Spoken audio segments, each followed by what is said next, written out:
के लिए चल रहे महाराष्ट्र, जहां पर जीत का जश्न हो रहा, अभिनंदन किया जा रहा है देवेंद्र फडणवीस, भारतीय जनता पार्टी के वरिष्ठ नेता और बिरसा मुंडांचा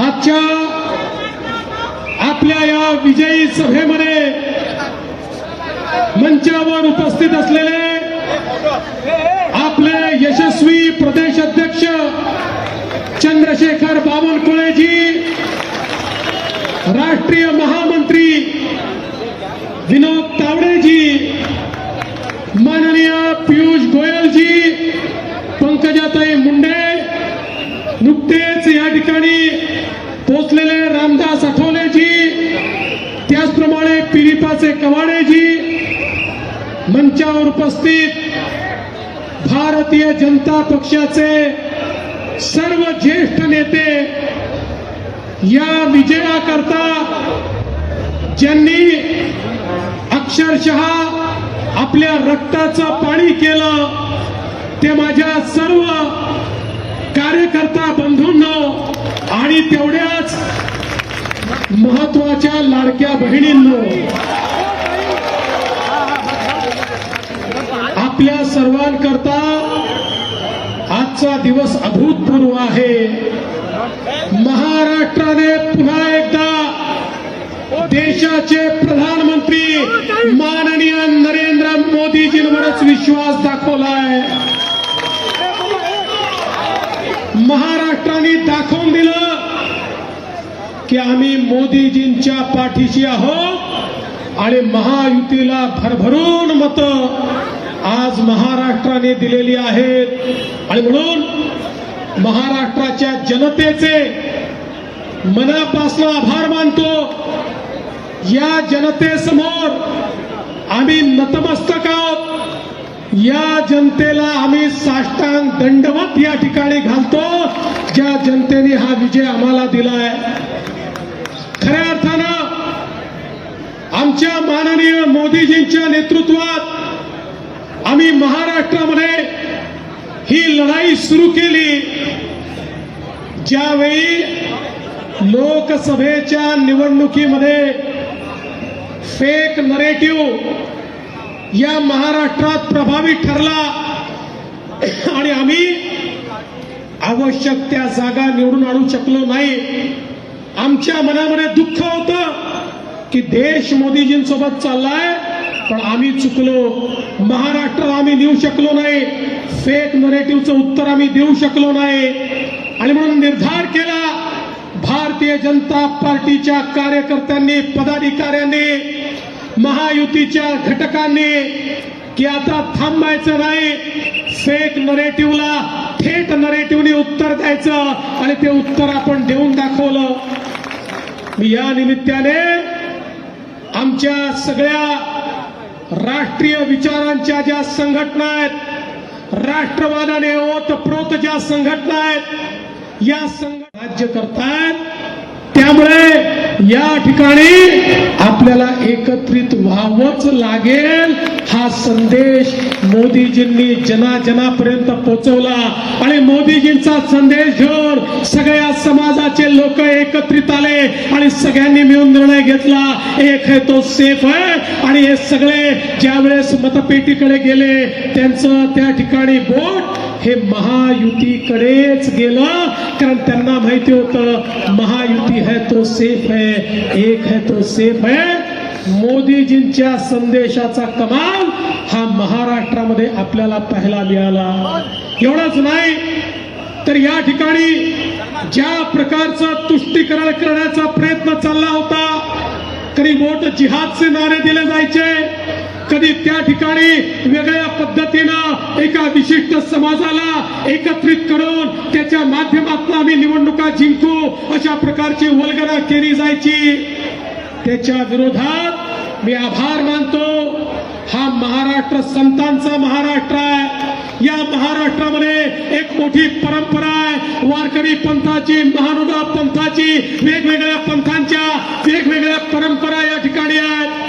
पण या जेवढ्या परंपरा आहेत, जेवढे पंथ आहेत, या सगळ्यांनी एकत्रितपणे सांगितलं आम्ही मतदाता जागृती करणार आणि गावामध्ये, पाड्यामध्ये, वाड्यामध्ये, वस्तीमध्ये त्या ठिकाणी आमचे संत देखील पोहोचले आणि त्यांनी जागृती केली की आपल्याला देव आणि देश आणि धर्माची लढाई आहे. ज्याप्रमाणे छत्रपती शिवाजी महाराजांनी आपल्याला सांगितलं होतं स्वराज्य मिळवायचं असेल तर देव, देश आणि धर्माची लढाई आहे. या लढाईमध्ये प्रत्येकाला उतरावं लागेल. तसंच आमच्या सगळ्या संतांनी देखील सांगितलं हे चालणार नाही. या ठिकाणी मुठभर लोकांना एकत्रित करून निकाल बदलता येणार नाही.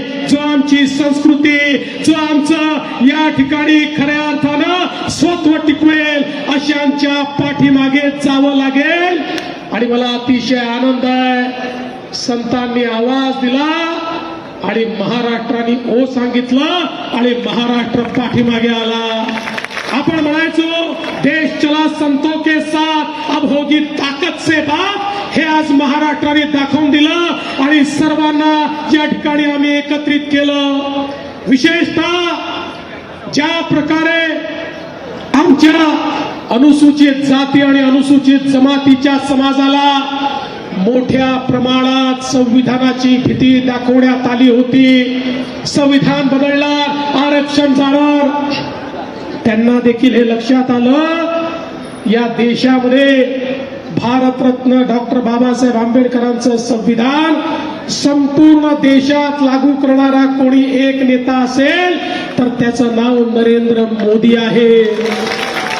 ज्या जम्मू काश्मीर मध्ये 75 वर्ष भारताचं संविधान नव्हतं, ज्या जम्मू काश्मीर मध्ये दलित, आदिवासी, ओबीसींना आरक्षण नव्हतं, त्या ठिकाणी 75 वर्षानंतर संविधान लागू करून दलित, आदिवासी, ओबीसींना आरक्षण देण्याचं काम हे मोदीजींनी केलं. मोदीजी देणारे आहेत, घेणारे नाहीत हे जनतेच्या लक्षात आलं आणि आदिवासी समाज, दलित समाज, सगळे समाज आमच्या पाठीशी आले आणि आज आपण पाहू शकतो की सगळ्यांचा आशीर्वाद आपल्याला मिळालेला आहे. आणि म्हणून बंधू भगिनींनो, माझ्या कार्यकर्ता मित्रांनो, आजचा हा विजय हा सामूहिक प्रयत्नांचा विजय आहे. आपल्या महायुतीमध्ये आपले माननीय मुख्यमंत्री एकनाथ शिंदेजी, माननीय अजितदादा पवार, माननीय आठवले साहेब, आपल्या सोबतचे इतर जे पक्ष होते, मग पिरिपा त्या ठिकाणी असेल, जनसुराज्य असेल, युवा स्वाभिमान असेल, वेगवेगळे पक्ष, या सगळ्या पक्षांनी एकत्रितपणे एक दिलाने ही लढाई लढली. आम्ही एक होतो म्हणून सेफ होतो, एक होतो म्हणून नेक होतो, एक होतो म्हणून आम्ही विजयापर्यंत गेलो. आणि म्हणून या सगळ्यांनी मिळून या ठिकाणी ज्या प्रकारची लढाई लढली आहे मी त्यांचे आभार तर मानतोच, पण त्यासोबत निश्चितपणे भारतीय जनता पक्षाच्या राष्ट्रीय नेतृत्वाचे आभार मानतो. माननीय अमितभाई शहाजींनी या महाराष्ट्रामध्ये येऊन प्रत्येक कार्यकर्त्यामध्ये ऊर्जा भरण्याचं काम केलं आणि कार्यकर्त्याला सांगितलं तू लढ, मी तुझ्या पाठीशी आहे. आणि त्यातनं कार्यकर्त्यांना एक ऊर्जा मिळालेली आपण बघितली.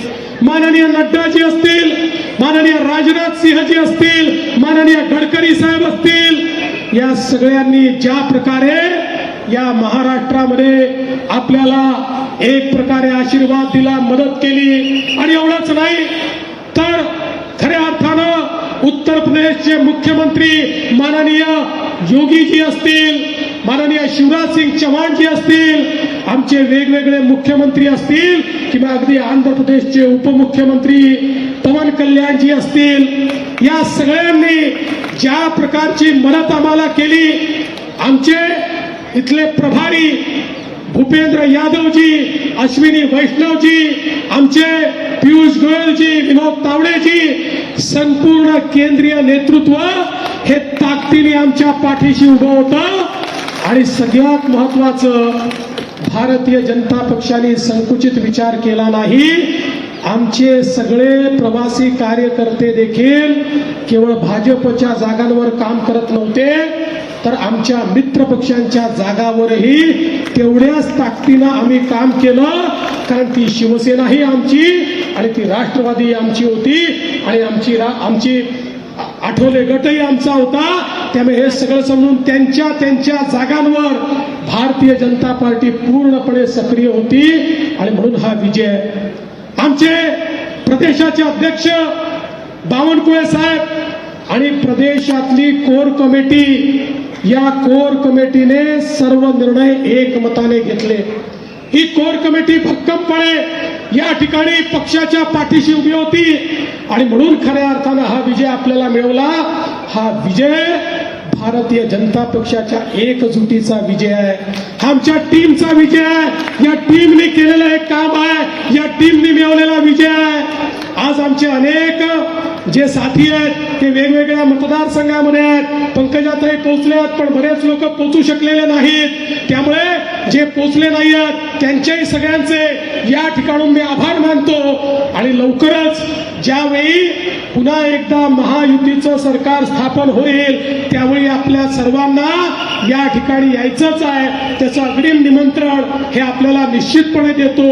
पुन्हा एकदा आपल्या सगळ्यांचे आभार मानतो आणि महाराष्ट्राच्या जनतेला साष्टांग दंडवत घालून माझं बोलणं संपवतो. जय हिंद, जय महाराष्ट्र. देवेंद्र जी आगे बढ़ो, देवेंद्र जी आगे बढ़ो, देवेंद्र जी आगे बढ़ो.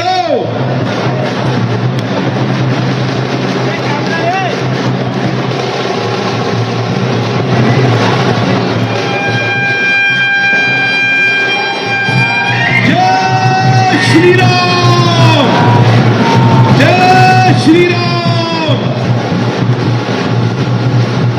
या निमित्ताने एक गोष्ट अतिशय विनम्रपणे सांगतो.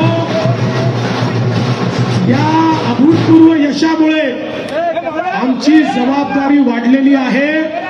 त्यामुळे हे यश आमच्या डोक्यात जाणार नाही. आम्ही जमिनीवर राहून हे यश स्वीकारू आणि आमच्या विरोधी पक्षाला देखील मी सांगतो, तुमची संख्या काय आहे याच्यावर तुमचं मूल्यमापन आम्ही करणार नाही.